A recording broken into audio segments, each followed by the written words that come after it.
Now, I came here tonight fully qualified, completely meaningless phrase, to answer questions that you might have or to entertain comments. I may not answer your questions to your satisfaction, but I will answer them to my satisfaction, because that's the kind of selfish person I am. So if you have a question or a comment, there's time to do that now. So I don't know, you had your hand up. What do people in the Red Road think of the book, specifically your dad? Because as I was reading it, I thought, a lot of your dad? Is there, or is there? Well, I think one of the things that I've learned from this process, I read in Stellarton last night. I've never read in Stellarton before. I was scared reading in Stellarton. I mean, because, you know, people come up to you on the street or whatever, and over the years I've talked to people one-on-one. It's a whole different thing with a room full of people. And, you know, honestly, I don't know what people are going to say. I mean, I was in a bar in Stellarton a few years ago, and I had gone to see my friend Gavin play, because I hadn't seen him play music in a long time. I better go see Gavin. I told him I'd be there. And so I was sitting in this bar, and my friend's playing music, and at about, late at night anyway, the Legion shut down, and a horde of really drunk people came into this bar. And one guy sits down beside me and says, "I read that book you wrote. I didn't know what the hell you were talking about." I was thinking, that's great. I'm glad you feel that way. Why are you telling me? What do you expect me to do with this? But I think I've learned, so that I had that experience, and it kind of shakes me up, and I think, how many more of these guys that are around? But for the most part, I think people respond very positively. And I think because and I think it's less of a case now, but when I was growing up, and I grew up in the town of Stellarton, I grew up in Pictou County, we had the sense that we were nowheresville. We had the sense that we were nothing. And that there wasn't really even a town called Stellarton. That the world was elsewhere. And one of the things that I think writing about a place very specifically does is it affirms in nothing more maybe than the writer's opinion or imagination that this is a real place. I've written a serious book about Pictou County and a serious book about the Red Road. And I think people appreciate that. There's a guy, the characters in here are fictional characters. There's one guy in the book who's not fictional at all. That's a guy named Danny Dykins. The woman in the book, and you're nodding your head as though you might know Danny Dykins.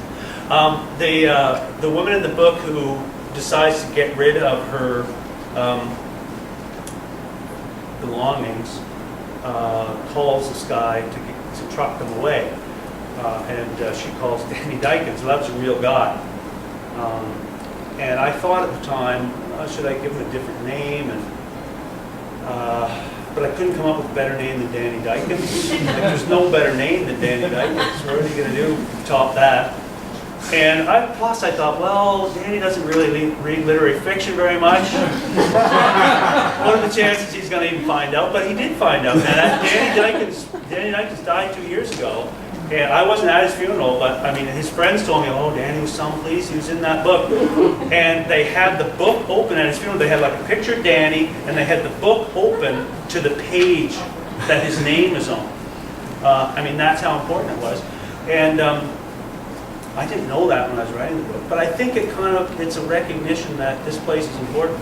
And, my father was heavily involved in the labor movement, and the guy in the book is heavily involved in the labor movement. That guy's not my father, but I don't know. My father was about it. My father had a grade 8 education. His son's written 2 books. He couldn't be to him. That was like my son invented electricity or something. Like, he couldn't have been more proud of me if I was Abraham Lincoln. You know, so anyway, told you it wasn't going to be satisfying answers. Does anybody else have anything? Yeah, what about the girlfriend there? When she goes to Japan? Or Yeah. How did you call on that? Have you lived over there? Or? Well, her experience, one of the characters in the book is living in Tokyo, and her experience of the explosion in the book most closely mirrors my personal experience during the West Ray explosion. That I was living in Tokyo, like the woman in the book, who the way I heard about West Ray was exactly the way she finds out about it.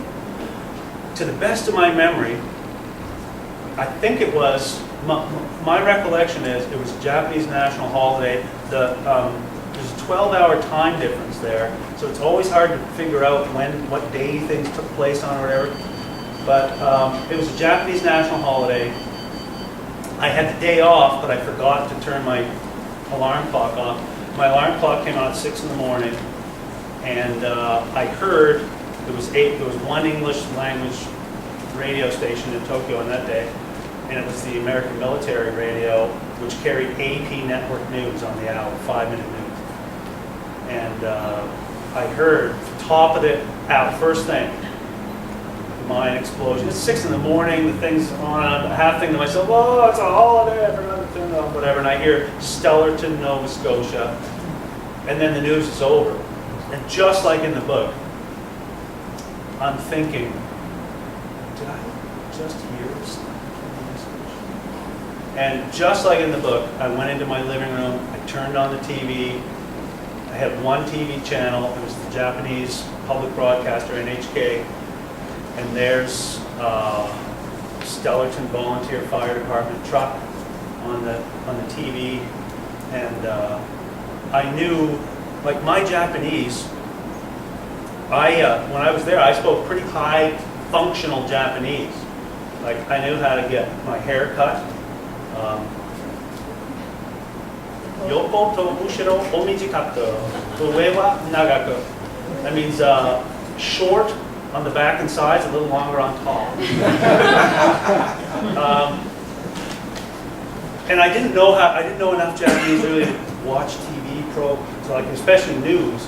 But I knew one of the things that when you're learning Japanese, they teach you some tongue twisters or whatever, and one had the word bakuhatsu in it, which means explosion. It's busabasu ga edo, basagasu bakuhatsu. It's a Japanese tongue twister. So I'm watching this thing and I hear the word bakuhatsu, and I see it's Stellarton, and I hear Niju Rokunin, 26 people. And I knew it was bad right then. So her experience of that explosion mirrors my own. I found out about that the same way she did.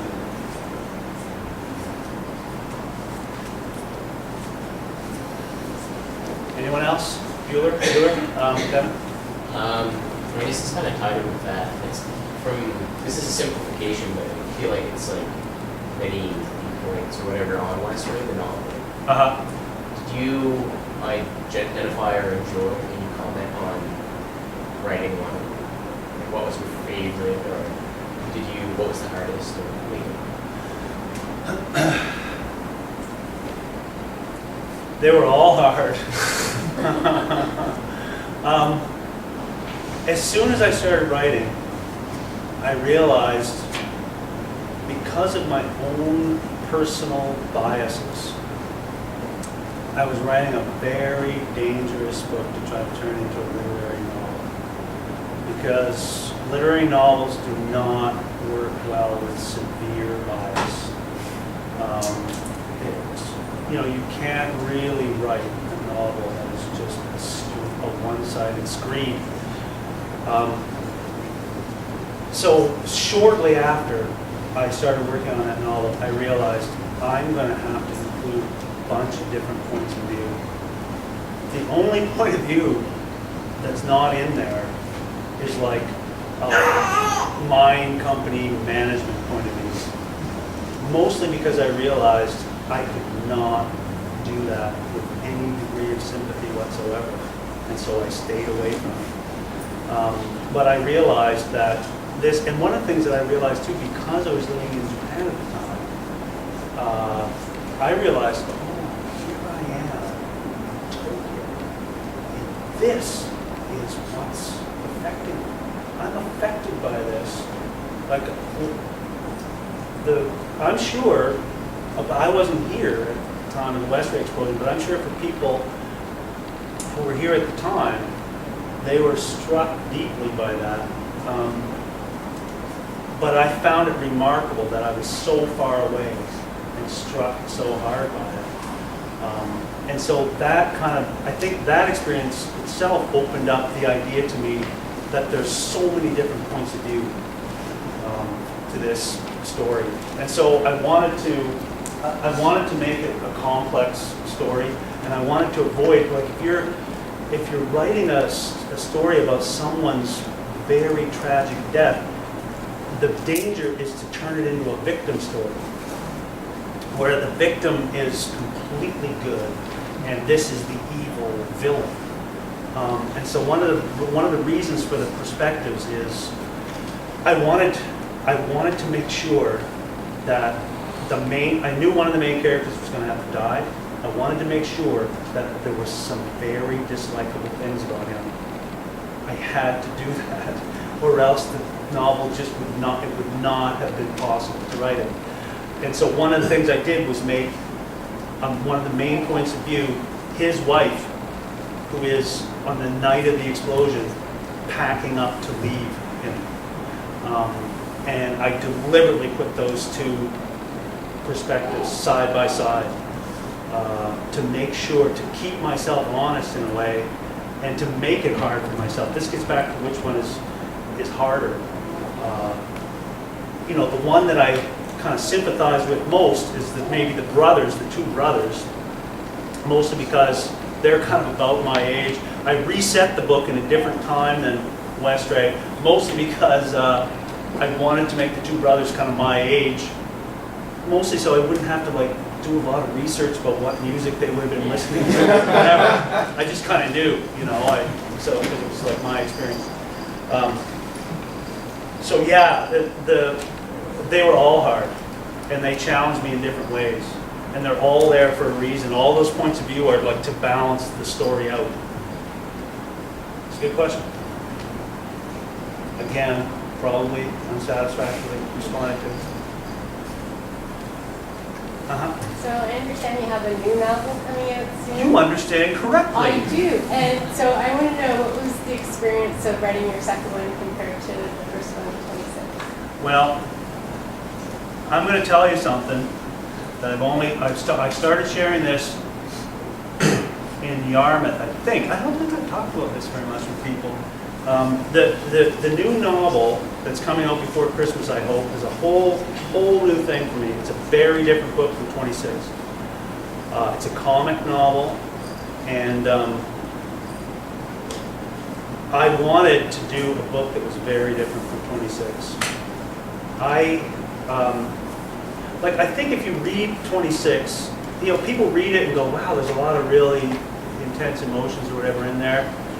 And there are, and they're there because I put them there, and it was really hard on me to put them there. I was kind of a wreck when I was finished with this book, and I thought, I want to write books, I got to keep writing books, and I thought, do I have to keep turning myself into an emotional wreck to write a book? No, I'm not doing it this time. So I wanted a whole different kind of book. And so one of the ways that I made it a whole different kind of book is I wrote the entire first draft with my wrong hand. See? Weren't expecting that, were you? I write longhand, and I write with a pen on paper my first drafts. And I extensively use, computers and whatnot for draft upon draft upon draft.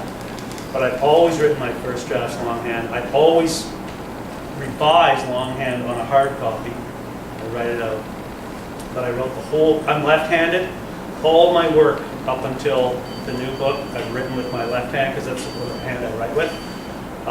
And the new book, I wrote the first draft with my right hand. So it was different. It was different because it just used, like, you just use a different part of your brain. It felt, everything about it felt different. It's a completely different book. A different part of my brain is responsible for it. Yeah, but I'm really excited about that book, and I'm excited about it in several ways. Like it's a whole new world. And I was reading. There's this like I funded that book online through this Indiegogo.com thing, and I was reading the other day somewhere on the interweb. Have you heard of this interweb thing? Man, it's something. I was reading the other day. Douglas and McIntyre, this big Vancouver publisher, has just gone bankrupt. It's one of the few Canadian publishers left. And there was an interview with the president of the Writers Union of Canada said, well, this really narrows the options for writers now. And I thought, you're living in a different century. The options for writers are not narrowed at all. The options for writers are broader than they've ever been. But you just have to think about things differently. The world has changed. The internet has changed everything. And there's this whole process going on now. I'm going to say I don't want to use highfalutin words, but I actually do. But I have such mixed feelings about it that I'm going to use a highfalutin word, but say first that I don't want to use it. But there's this thing called disintermediation, where the middleman is being taken out of culture. Record labels are done for. Record labels are gone. I read a book where the guy said, he was talking about the music industry in the year 2000 and said, the record industry was dead, but it didn't know it yet. And the same thing is happening in the publishing world. And so I'm really excited about the new book because it's a whole different thing. I wrote it with my other hand, and I'm doing it in a whole different way. The guy who did the artwork is right over there. He probably doesn't like me pointing at him, so I'm not going to point at him too many times. Yeah, so look for that. It's called Roll Up the Rim.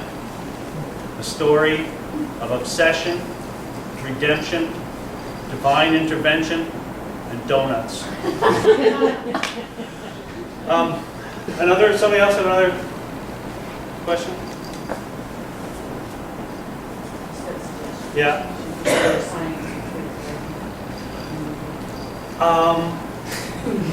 That's an interesting idea, to sign the new books with the wrong hand. My signature is illegible in either hand, so I might as well do it that way. Yes? You did a great job of describing being in the mind. Yeah. You must have been in a mind. No. That chapter that I read from there, down in the mind, when I first was working on the book, that chapter was blank. There are 5 chapters in part 1, and for several drafts, for I'm guessing 4 or 5 drafts, that chapter was called Down in the Mind. There was one page that said Down in the Mind, and then in brackets, do research. And I wanted that chapter to be accurate. And I knew you can't write a book about a mine explosion without going down into a mine. And I think because of I grew up kind of in a very political household, and I grew up kind of in a working class neighborhood in a household where the words working class were spoken every day. So I grew up very kind of aware of a kind of class consciousness. And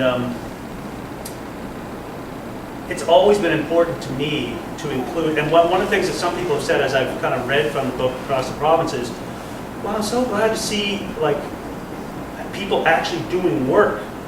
You actually see people doing their jobs. And there's even the guy from Zellers, you go right into Zellers and you're with him when he's doing his job.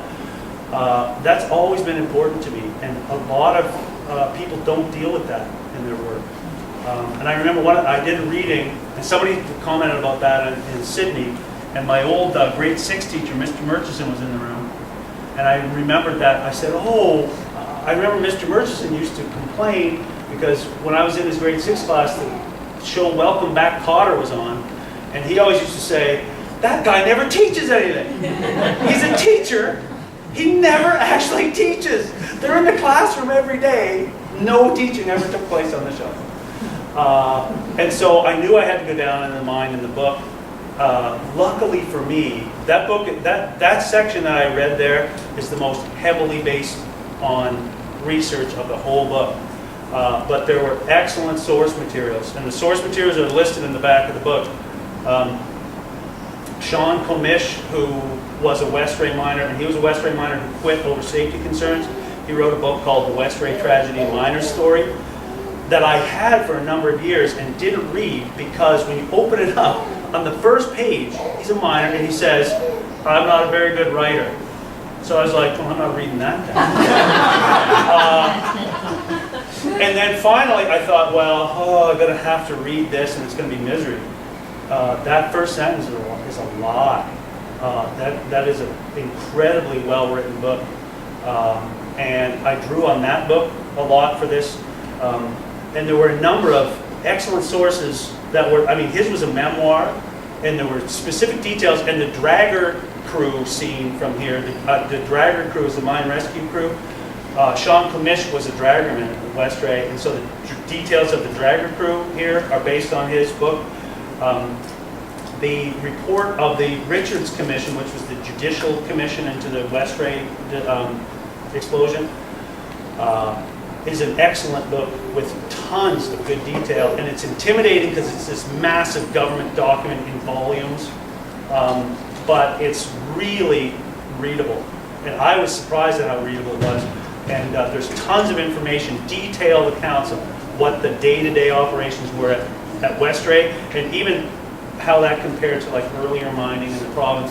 So there were a number of excellent sources that I actually say in the back, I leaned heavily on these sources. Yeah.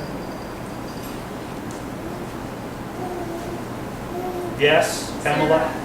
Is there any interest or talk about Are you interested in making one? I have no money. I got you don't need any money, I got my iPod here. There's 8 gigs of memory. We start tonight, we can have a movie by midnight. Nobody has ever spoken to me about, I've never had, what writers love is what's called the option for a movie. The worst thing that can happen to a book is that it actually gets made into a movie. The best thing that can happen, I have friends that have this happen to, you get your book optioned and then they have 5 years to make the movie. So they pay you, you give them 5 years to make the movie, then they don't make it. Then somebody else pays you and has 5 years to make the movie. And best of all possible worlds, it never gets made. And you keep optioning the thing every 5 years. But I've never even been offered an option for 26. I can't figure that out. I can see this as a movie. I just know there's a lot of filming going on in social now. Yeah. It's getting more popular or something. Well, it's a very filmic book. And honestly, I did this summer, as part of the preparation for the One Book Nova Scotia thing, One Book Nova Scotia had a stipulation that the book had to be available in multiple formats.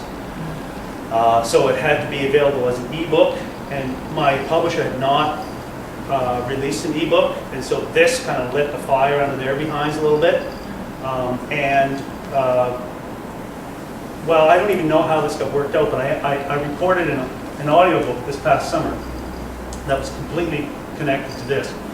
And I recorded it in a film studio in Halifax. And it was like, it was film people that were helping with it. And the whole time I was reading, I had my fingers crossed behind my back, and I was like, hope these film guys are interested in this book. Shucks! So far, they haven't been. But it's a very kind of filmic kind of book. It cuts around like a film in a way. I don't think it'd be that hard to make a movie out of it. It's very visual. Anyone else? Then you're a full-time teacher, or? In a way, yeah. You have a job. Yeah. They can make me go into the classroom, but they can't make me teach. Any of my former students who are here will attest to that. Yeah, I'm a full-time teacher, yeah. And how long did it take you to write that book and then a new one? In general terms, the better part of a decade. That's what it takes me to write a book. Especially like right-handed, right? Slows me way down. Yeah, it's just I have a family. I've got 3 kids. Until recently, I've had 3 houses. Only one of them I was living in. Yeah, so life is busy, and I just got to do this when I can. Mostly in the summer, mostly in July and August is when I do almost all my work. Until I have 6 a.m. to 9. Ladies and gentlemen, you've been very patient, and I appreciate your coming here tonight. It's been awesome to see you all. If anybody wants to talk one-on-one, I'm here for a while. There are books over there to purchase. There's this, is it money that you want? It's money. There are books over there to purchase. If anybody wants to purchase a book, please feel free to do so over there. I'm happy to sign books whatever. So I'm here for a little while, and I'd be happy to meet with you one-on-one. If not, thank you so much for coming here, and it's been a pleasure.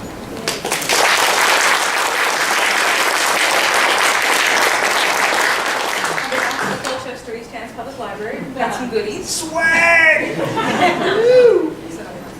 Thank you very much. Thank you very much. And I hope you've enjoyed your time as the inaugural author for the One Book Nova Scotia. Well, it's been amazing. It's just been like just to travel across the province, and I've been driving through the province in the fall and the fall colors, and yeah, I'm going to be sorry when it's over, but I may get some sleep. Thank you.